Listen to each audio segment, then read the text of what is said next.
This week's Parshas is Parshas Va'Yakhel. In Parshas Va'Yakhel, we have a very interesting incident. The Jewish people were donating their money, their gold, their silver, the materials needed for the tabernacle, and so on. And they were giving and giving and giving. And then it says that the people in charge said that the people are giving too much. We have to tell them to stop. That's what they said to Moshe. Moshe therefore tells the people that they have to stop giving because they have enough.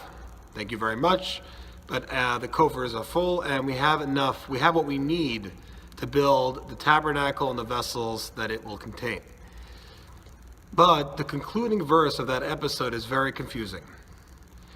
It says, V'hamalacha haisa dayam v'haiser. It says that what they brought was enough and there was left over.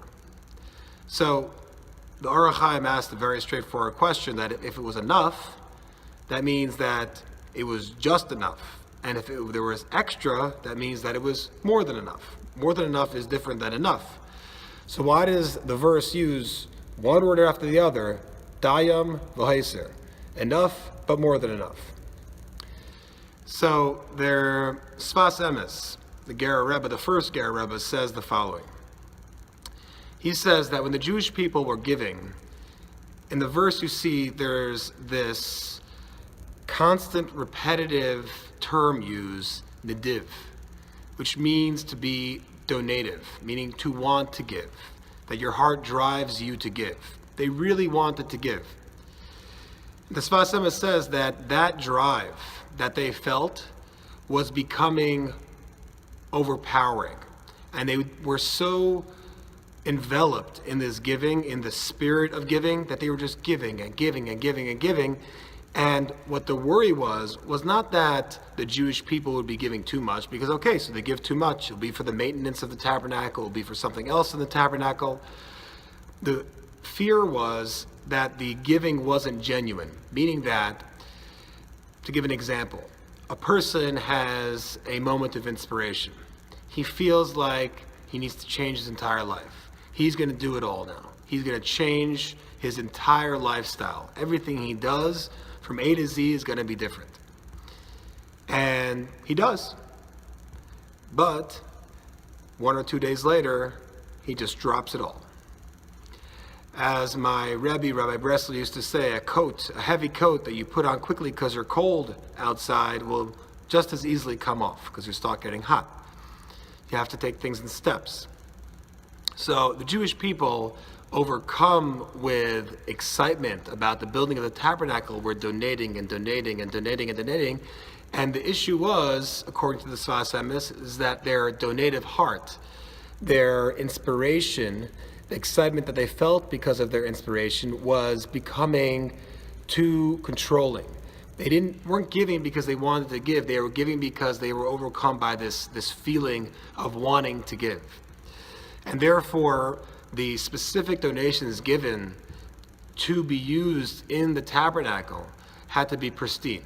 And those were not of such high level. And therefore, it says that they had to tell them to stop giving. They had to tell them to stop giving because they felt that at this point, the Jewish people were giving more than they should authentically, and they were only giving because they were in this momentary high of giving more and more and more.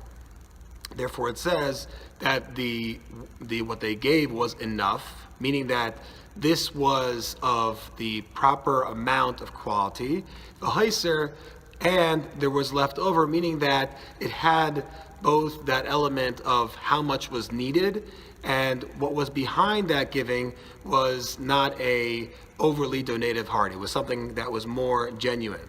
With this, we can understand a very interesting verse in Song of Songs, chapter 7, verse 2. It says, "Ma yafu pamayach bas nadiv." It says, "How beautiful are your sandals, daughter of the donator."